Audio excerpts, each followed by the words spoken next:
Hi Pisces, welcome to your mid-February 2020 General Tarot Update. It's Rena here, shuffling the cards.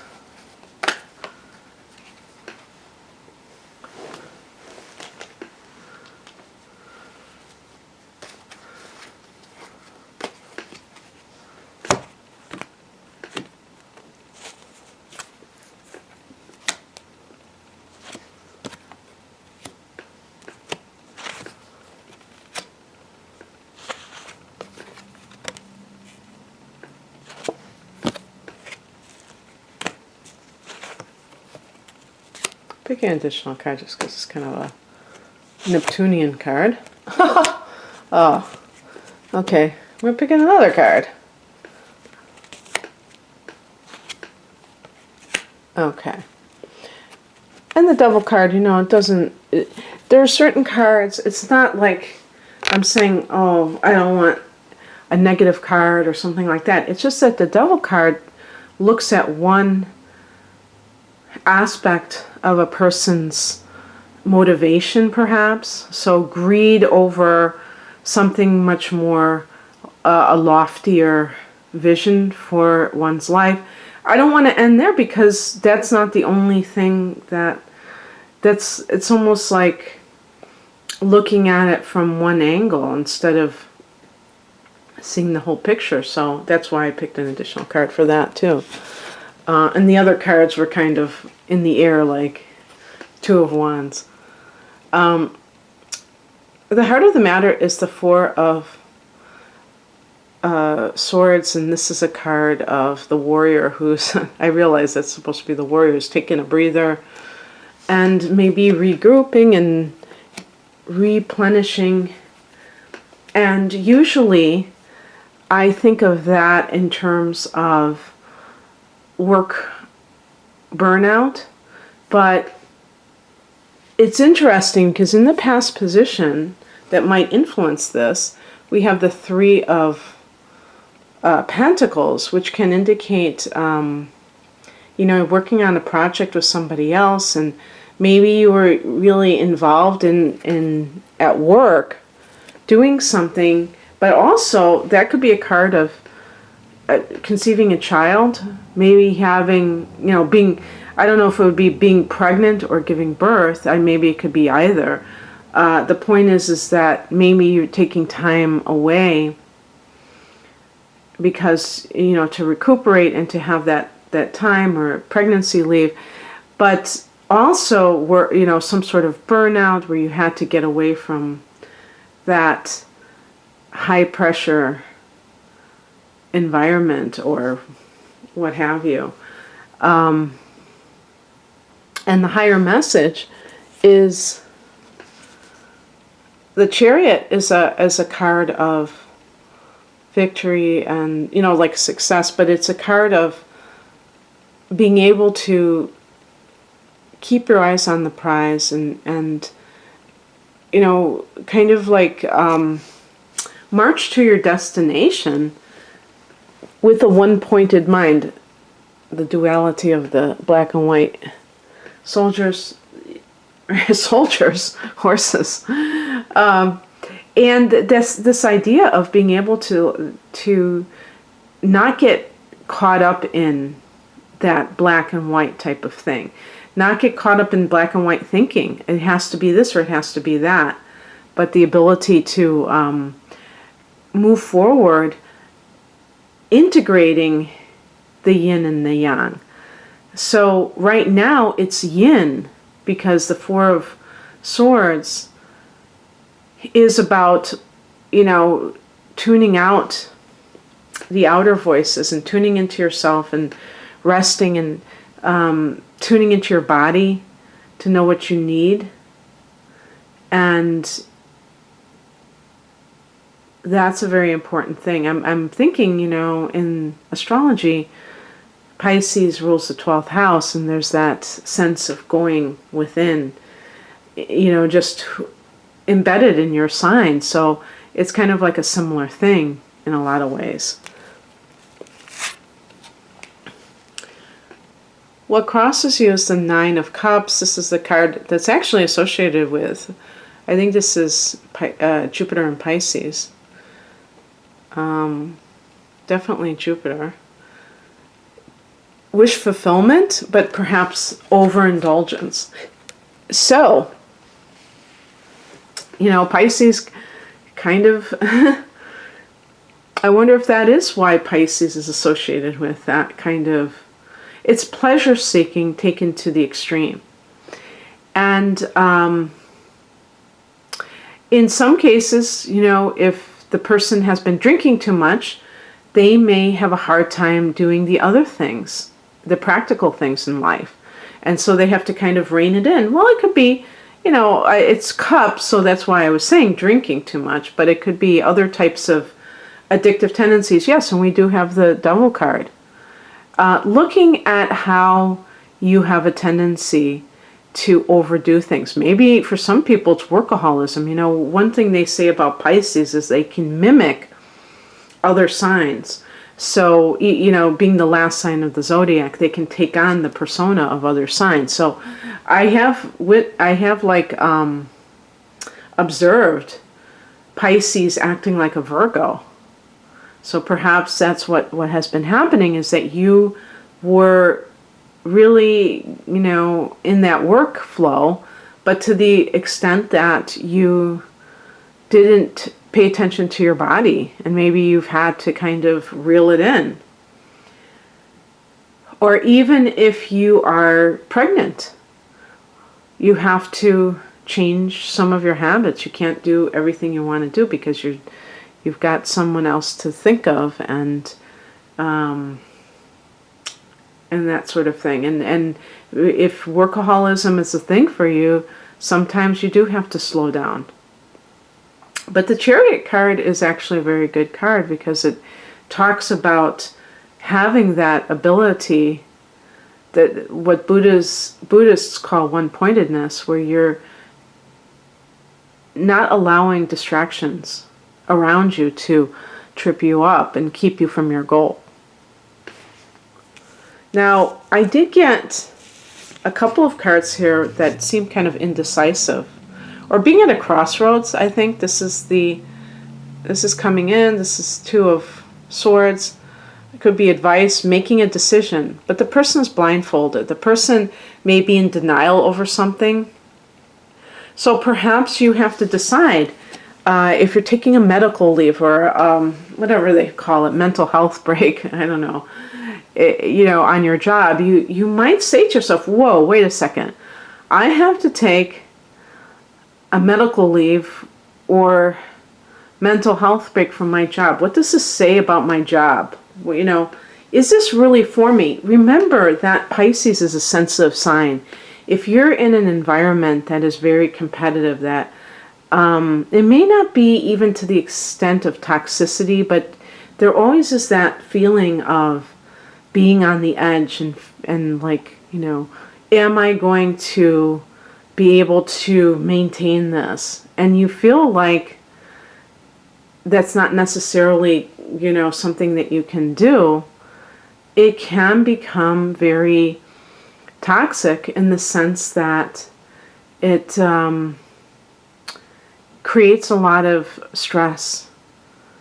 It creates a lot of, and stress creates the inability to have peace. You can't really have stress and peace at the same time. I know some people say that it's good to be challenged, but I think that and good to have stress. I've actually heard that some stress is actually healthy and things like that. I don't agree with that. I think challenges, challenging yourself and stretching yourself doesn't have to be stressful. It can simply be a feeling of exploration, adventure. But when it's actually stressful, then you have to make that decision of whether or not you're going to stay in that situation. And if this is a person that you're wondering about, perhaps you try to build a life with somebody, and you realize that for whatever reason, it's just very difficult, because even with the Chariot card, it can be about travel. So perhaps it's too like hit and miss, and you can't have a real relationship. The Nine of Cups almost suggests to me like, from a Harlequin romance novel, where it's something that you see each other, perhaps you see each other occasionally, and you wine and dine, get wined and dined, and then it's like over the top. It doesn't have that kind of realism behind it. And that's something that can be very appealing to a Pisces, that fantasy relationship, but it's not really something on a regular basis. So we have that card. And then I, thought, okay, here's my outcome card, but it's a card that this is actually associated with Neptune, and it left me hanging. The Seven of Cups. This is a card of having a lot of options, but feeling like confused what you want to do. So yes, again, I do feel like if this is work related, that it's not just, you don't have only one option right now. You have other options, but perhaps you still are afraid because you're currently employed with one person and you don't want to necessarily sever ties. So you're just kind of like really, not sure what to do. The Seven of Cups sometimes can be wishful thinking. So in other words, if you are talking about a current job, whether or not to leave it, you might be saying, but what if they change? What if it doesn't get stressful anymore? Isn't stressful anymore? And you're kind of like fantasizing about this possibility that, of course, anything is possible, but if you've been employed there for a while, you might know the rhythms and know that this is just how it is. And you might be too sensitive for that type of work. Not that it's a bad situation, but for your sensibilities, sometimes people are sensitive simply because there's too many people in the workplace, and somebody like a Pisces is so receptive to the energies in the environment that it becomes overwhelming, just exhausting just to deal with so many people in one place. And so it doesn't have to be even just the typical stress. So I did pick an additional card, Two of Wands. So that's why I was joking, because it's like, it just keeps leaving us hanging here. With the two, it's like, making a decision. But it is, even with the Chariot showing the duality, to me, it's really about not making things black and white. It's seeing how these things have a impact on our lives beyond just the typical that we would associate. So in other words, if you're making a decision about, should I stay at this job, or what should I do, it's not just how much money does it pay, it's really taking into account some of these little nuanced things that the average person might never even consider could be a liability.